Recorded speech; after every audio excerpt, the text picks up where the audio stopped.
Hello friends, and welcome back to our channel. Today I am doing a homeschooling in high school Q&A video for y'all.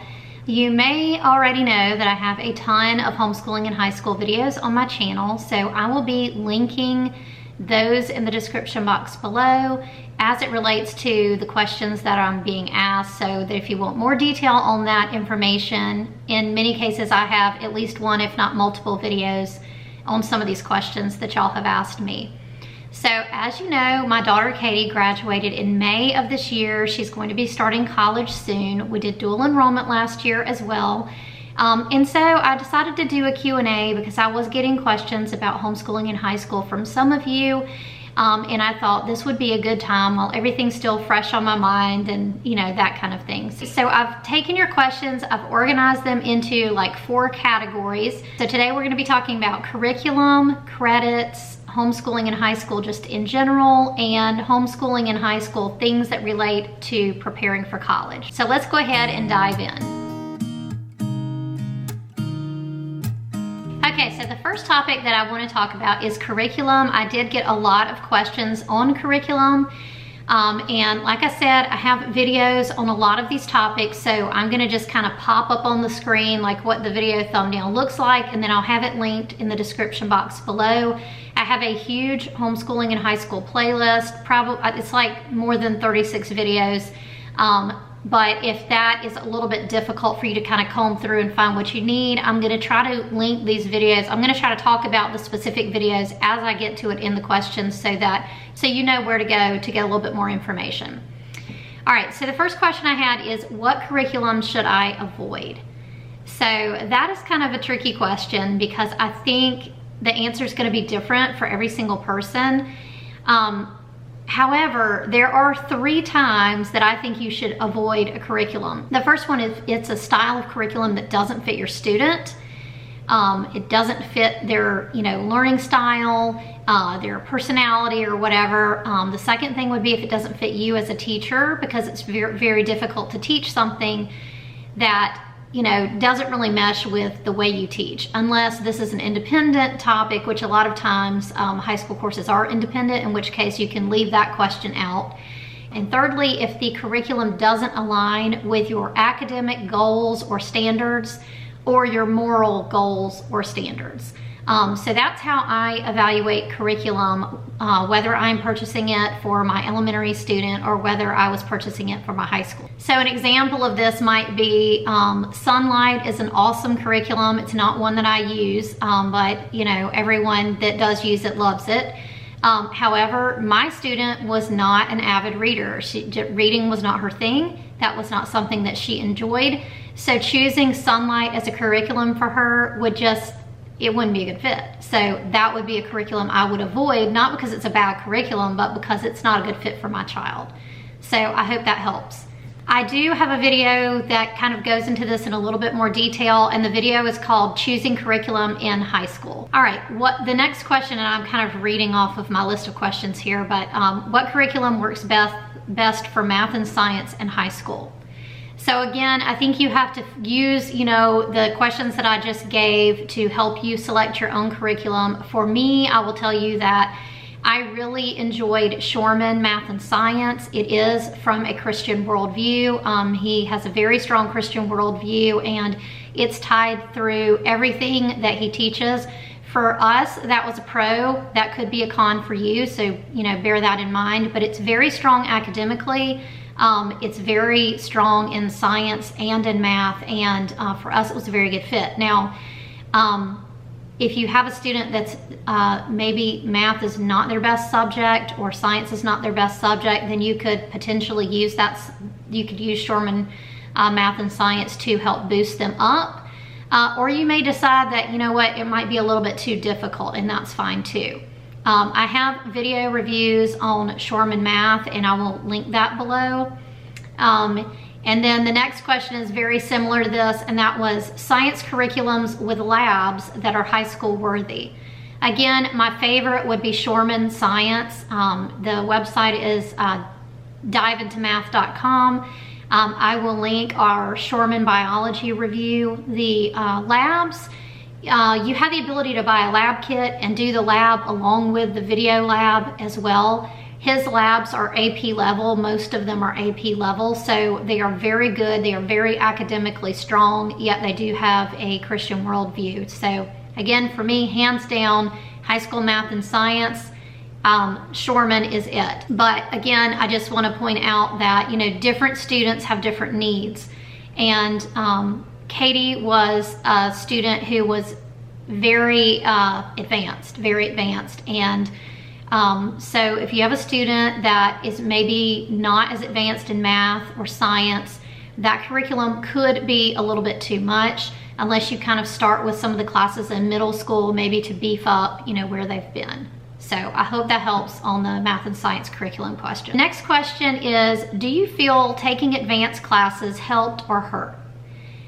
This is another one where it depends on the student, and I think we're so fortunate and, you know, just lucky as homeschoolers to really be able to take the education that we want to give our children and make it so personal, which is just really an unusual thing to be able to do, you know, in this world. It's not going to happen in college. It's not going to happen in a public school. It's not going to happen in a private school, but it can happen in your homeschool. So in our case, it definitely helped Katie, because like I said, she was advanced.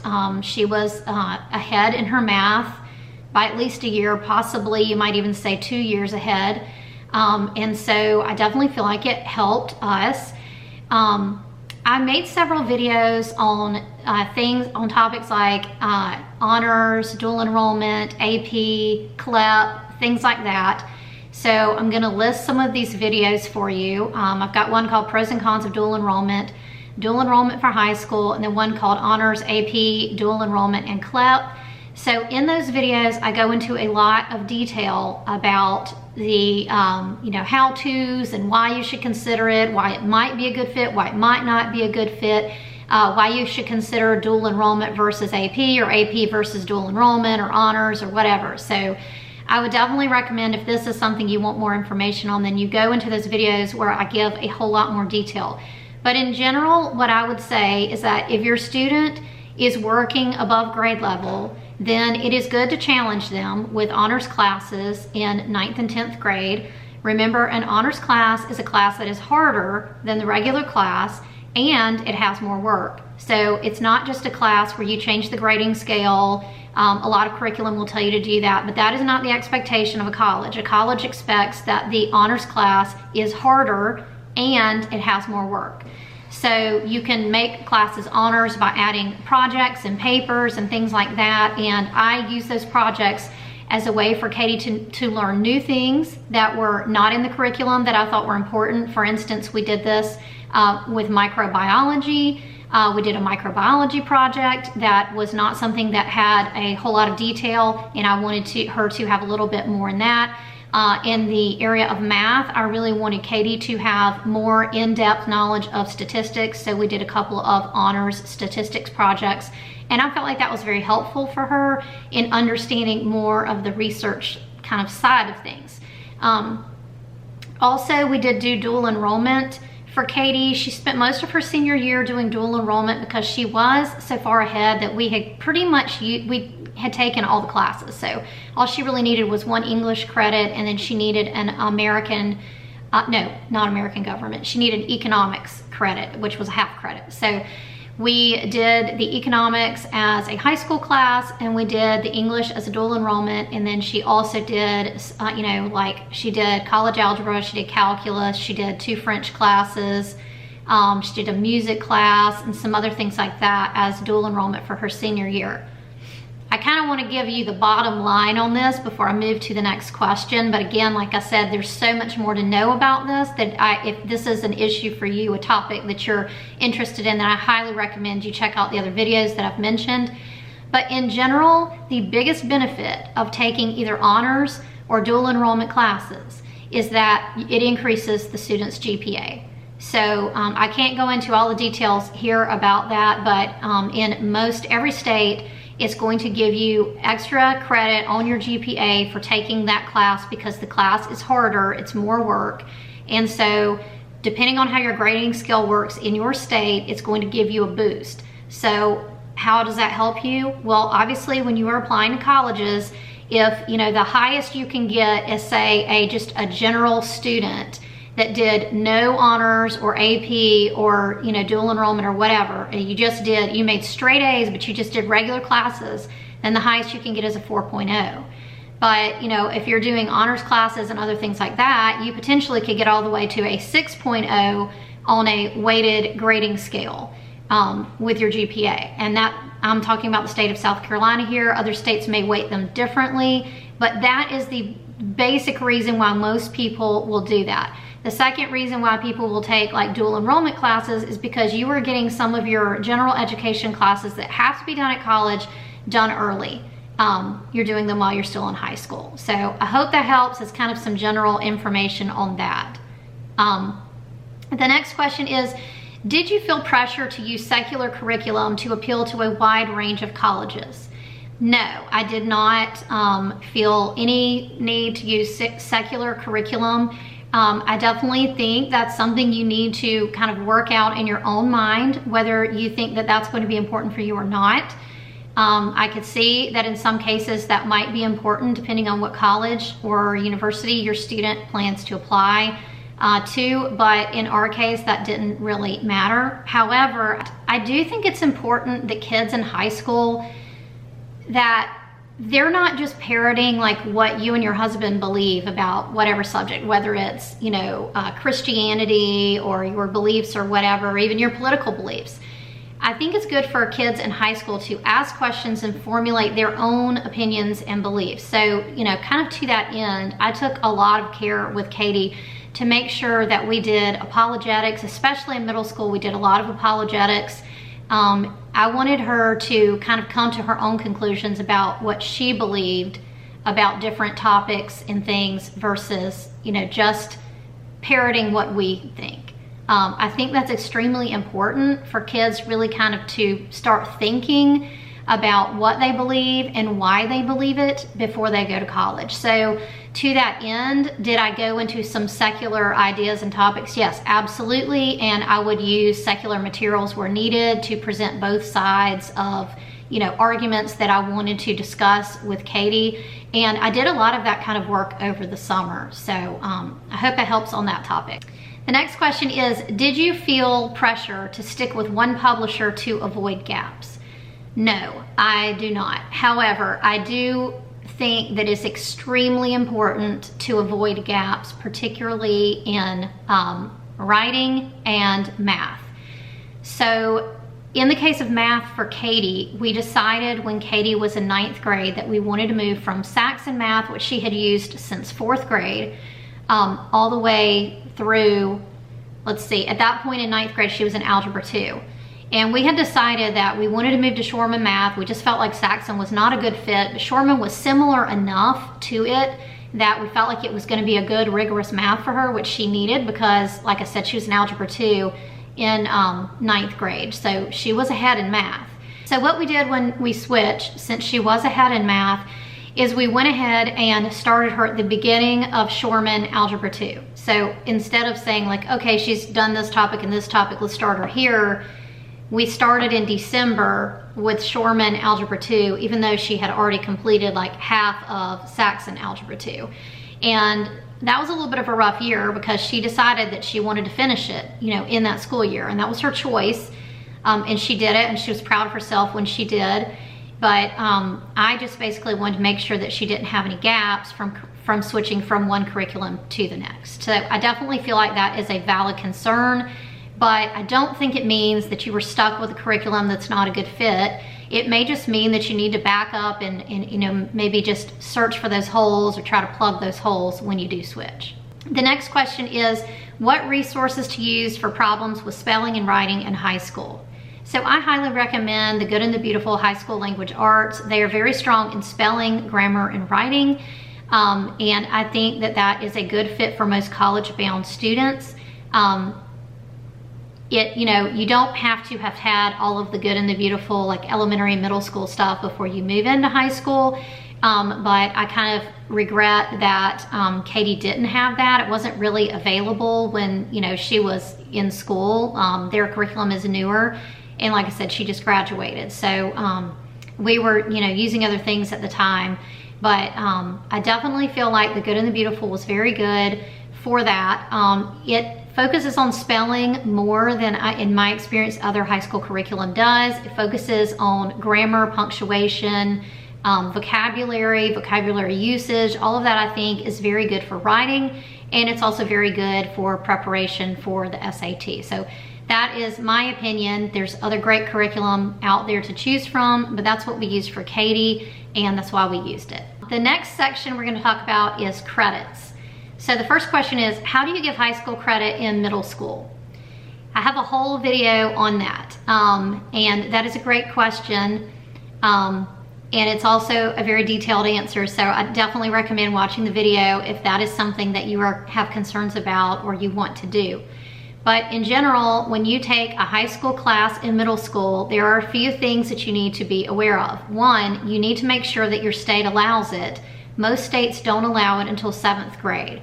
So you don't want to take a high school credit in 6th grade only to find out that, oh, they don't allow you to do that in your state, so your college doesn't give you credit for that, and then you're missing credits on your transcript. Generally on the transcript, you will show what year things were taken. That's usually the expectation that the college wants to see. So keep that in mind. You can just look at your state Department of Education and find out what the rules are there. But like I said, in most cases, it's going to be 7th grade or possibly 8th grade, almost never 6th grade. So keep that in mind. We did do one high school credit in 7th grade. It was a Becca World Geography, and that went fine for Katie. So I think the things that you need to keep in mind are, is your student in the 7th or 8th grade capable of doing high school level work? Because they have to be if you're going to do this, because the curriculum that you use will have to be high school level curriculum. You can't use middle school level curriculum, and this is not going to be based on your opinion. It's going to be based on the manufacturer. So if the curriculum publisher says this is 8th grade curriculum, then that's not something to use for high school, not to give a high school credit. Or if it says this is 6th and 7th grade or whatever, middle school level, then you're not going to be able to use that to take high school credit. You will have to go to a high school level curriculum and use that curriculum in order to take high school credit. And you will also need to be prepared to keep a transcript. You'll need to grade it. You'll need to be able to calculate GPA. You'll need to be ready for all of that kind of stuff once you start this. So definitely it's doable. I think it's a great idea to do it if your student is ready, but just make sure that you understand what you're doing before you jump into it. The next question on credits is, are there subjects you would outsource for grading for transcript purposes? Okay, so, and I think what she's asking me is like, is there a subject where the college would find it more beneficial to see that an outside person gave the grade? I did not do that. I do not think that that is an expectation of colleges. However, with that being said, I think you definitely need to be able to defend how you graded your child's classes. That is one of the things that I think is probably weak in the homeschool community, because I talk to friends and people that watch our YouTube videos, and they'll ask me about grading like at the end of the school year. So you want to treat this like a real class. You want to, in high school, usually your only role is to help if there's issues and to keep the records and to do the grading and to select the curriculum. You're usually not sitting there teaching the subject. In my opinion, the least we can do is offer our student objective grading. So how do you do this? Well, you need to have some kind of rubric. A rubric is just where you say, this is what it takes to get an A, this is what it takes to get a B, that kind of thing. So, on a typical test, if you have, let's just say you're doing an Abeka economics test, and it's multiple choice and it's fill in the blank and all that, and you grade it as the teacher, and you've got the, the grading, you've got the answer key, and you can grade that test, then that's objective. It was either right or it's wrong. But if you have essay questions, if you've asked them to do a project, on their own, something that you created, then you need to create that rubric. So first of all, you have an objective way to grade, and your grade can be taken seriously by yourself, by your student, by the college. And at the same time, your student, if you do this, will know the expectations up front. Now, when you take dual enrollment classes, there will be projects, there will be papers, and generally the professor will give them something that says, this is what the expectations are for an A paper. This is what the expectations are for B, and so on and so forth. This is the number of points that you need to make to earn an A, and this is how you earn the points. So it's really good to go ahead and get your student thinking like that. And I just think that this is an area where the entire homeschool community could probably improve. And that's just by taking our grading more seriously, particularly in high school, especially for college-bound students. So I do have a video on this topic that may help you, and that is, the video is called Grading in High School. So I hope you'll watch that if this is an issue for you.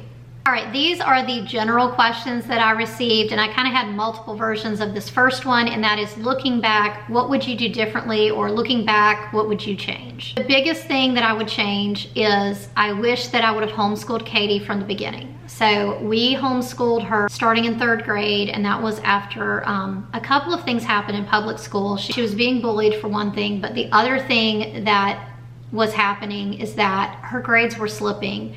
Katie is a very smart kid, but we found out that she learns differently. And the way that the material is being presented to her in school, particularly with math, but also in some cases with reading, she just wasn't getting it, and she needed to have it presented a different way. And so I pulled her out of school at the end of 2nd grade, and over the summer between 2nd and 3rd grade, I was trying to decide whether I wanted to repeat 2nd grade or if I wanted to put her in 3rd grade. So I started working on reviewing 2nd grade math and teaching her things in just a different way. Like, how many different ways could I think in my own mind, how to teach her this? And so by the end of that summer, she had progressed so much that I thought there's really no reason to hold her back. So we put her in 3rd grade, which would have been age-wise, the grade that she should have gone into or whatever. We actually found out later that her, probably her best skill set was math. And so that was ironic that she was, struggling so much in math in public school when she ended up that, that was like her greatest strength. So that is the one thing that I would change if I could do it over again for Katie. The next question is, what piece of advice would you offer upcoming moms? The biggest thing that I would say here is that the teen years are so short. If you remember back how short those baby years were, the teen years are probably shorter as far as the time that you spend, with your children. If you think about those baby years and preschool years, looking back now, it seems like, gosh, they were so fast, but the teen years are so much faster, and it's such an enjoyable time. I know that you'll hear that, the teenagers are so difficult, or teenage girls are so difficult, and it's just such an awful time. And, if you watch like television programming in the United States, it's, it's kind of like made into a joke. But really and truly, I think it's a very, very sweet time. And, I hope that you'll enjoy it as much as we did. I think homeschooling kind of lends itself to a much closer and better relationship with your teenage children. And I think it also, just kind of gives you a way to kind of, listen to them and understand their hearts, and, just kind of pour into them during what I believe is a critical time in their life. And I think that if you will start doing this, at least by the end of elementary school, I've said this on my channel so many times, but those late elementary school years and middle school years are so critically important for basically the character development of your teenager. That teenager that they're becoming.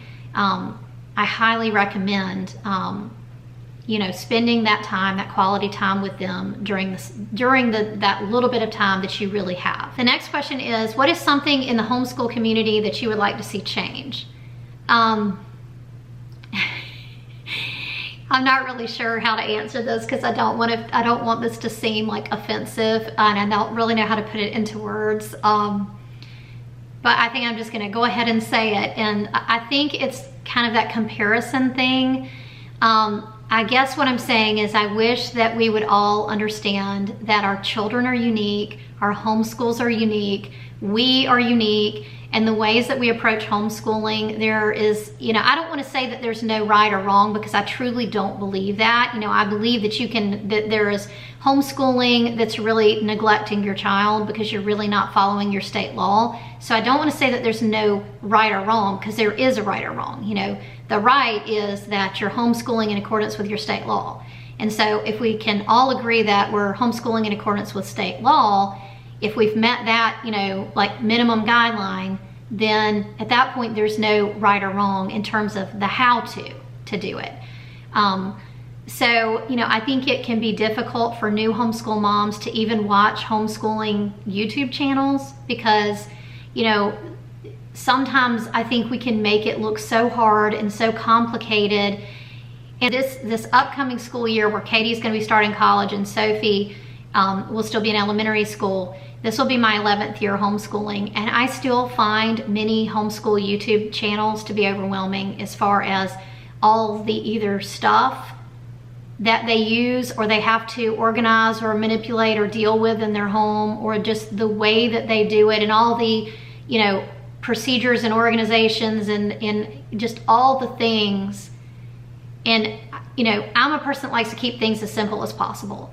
So that can overwhelm me. And, I know how to homeschool. I've been here doing this for 11 years now, or going into my 11th year. I have one student graduating. I have a special needs student that I'm constantly having to change to make things work.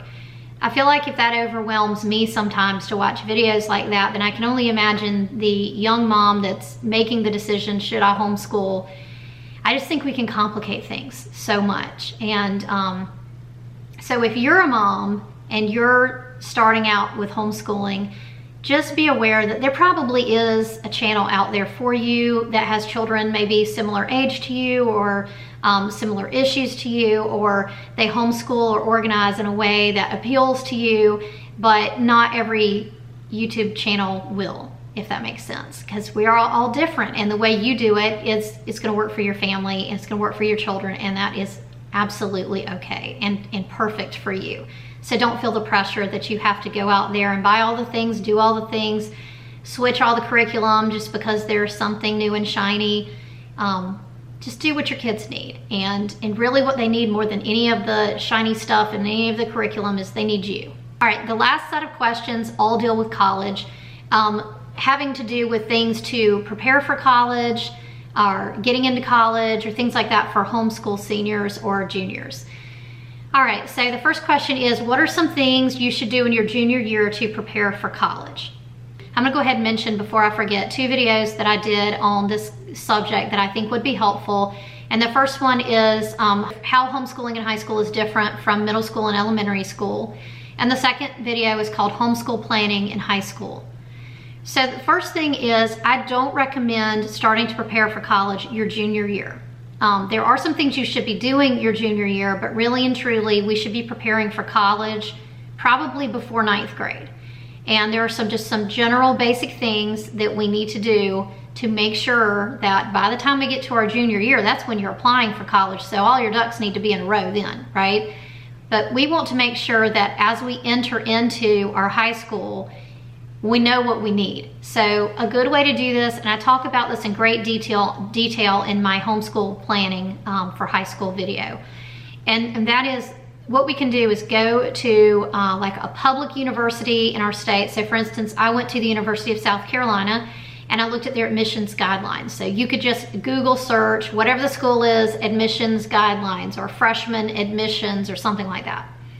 What you're looking for is their expectations for the transcript. So in this case, it told me that Katie was going to need 4 credits for language arts, and that she needed one of those credits to be an American literature year and one to be a British literature year. So that meant, okay, I need to keep that in mind so that I can tweak my transcript and make sure that I call one of those years American, one of those British. That may or may not be an issue for you, but that's how most of the colleges are in South Carolina.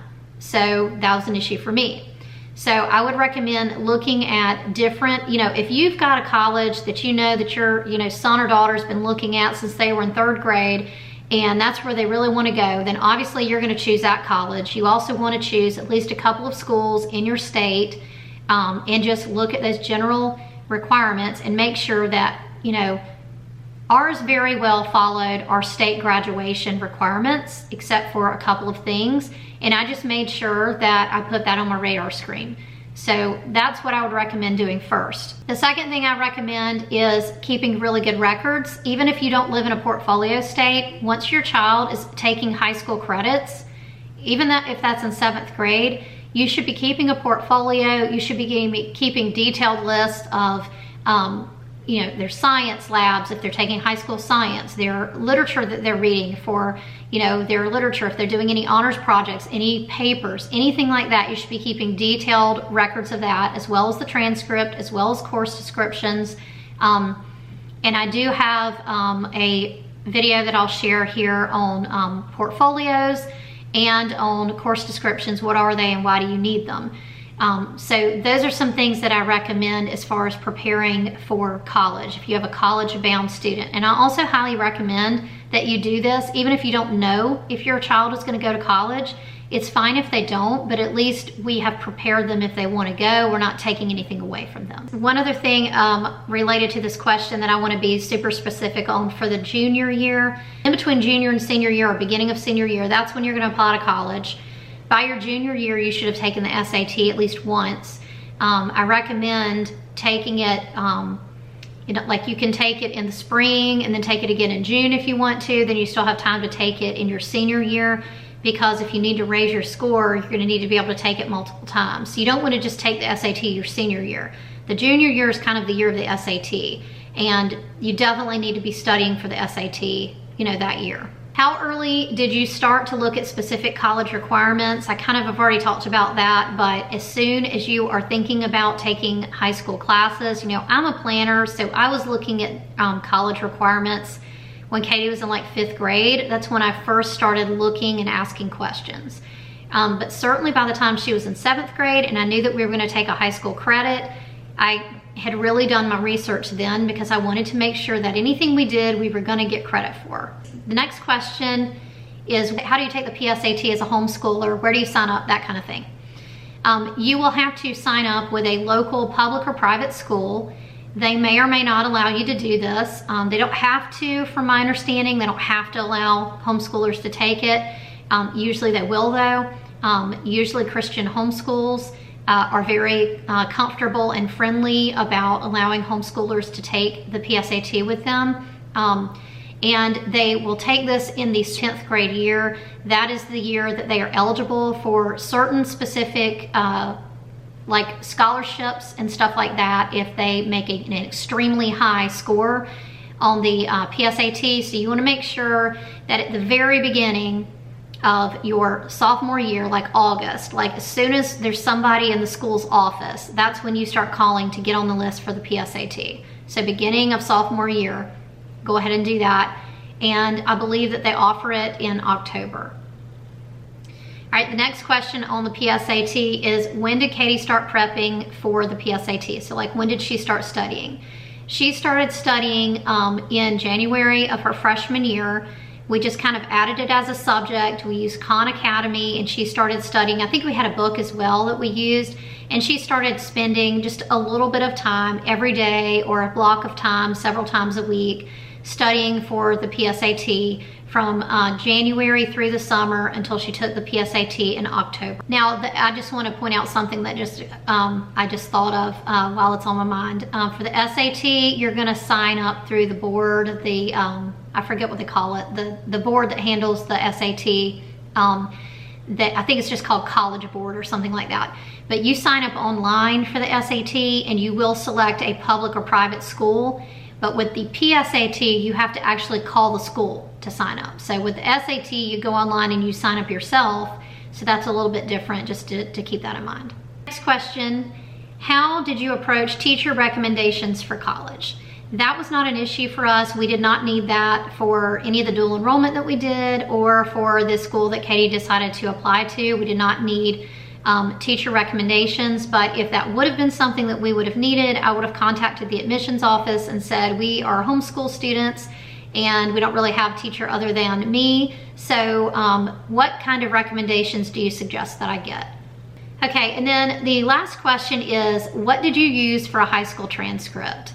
Okay, so I have a couple of videos that might be helpful here. The first one is called How to Create a Homeschool Transcript for Free. I will link that below. And then the second one is called Sharing Our Entire High School Transcript. So the first one I show you how to create one. The second one I show you everything that we did. So I actually, in South Carolina, we have to homeschool through an accountability group. That is part of our state law. It's kind of like an umbrella school for some of the other states. I'm not sure any other state uses the terminology accountability group, but it's sort of like an umbrella school. But anyway, our accountability group creates the transcript for us, so that's not something that I had to do. However, I did create one because I had so many requests for that, and that is linked in the video that I just mentioned. And also Homeschool Planet, if you're a user of Homeschool Planet, you can very easily create a transcript inside of Homeschool Planet as well. And I did keep my own transcript inside Homeschool Planet, just so that I could compare like what the accountability group, you know, when they would send me the transcript at the end of every year and say, just look this over, make sure there's no errors, then I could compare it to what I had been keeping myself, and that worked out very well for me. If you are in South Carolina, the accountability group that we used is called SCAYS, and I highly recommend them. They were amazing, and they did a very, you know, a really great graduation. It was just a phenomenal experience for us. All right, so that's all the questions that I had from y'all. Let me know in the comments below if there's anything else that you would like to know about homeschooling in high school. I hope you'll check out some of these other videos. Like I said, I've got a lot of content already on my channel. I think some of y'all are new to the channel and maybe haven't seen these, or it's also possible that there's so much stuff that sometimes it's hard to find exactly what you need. But I hope this was helpful for you. Let me know in the comments below, and thanks for being here today. We'll see you next time. Bye.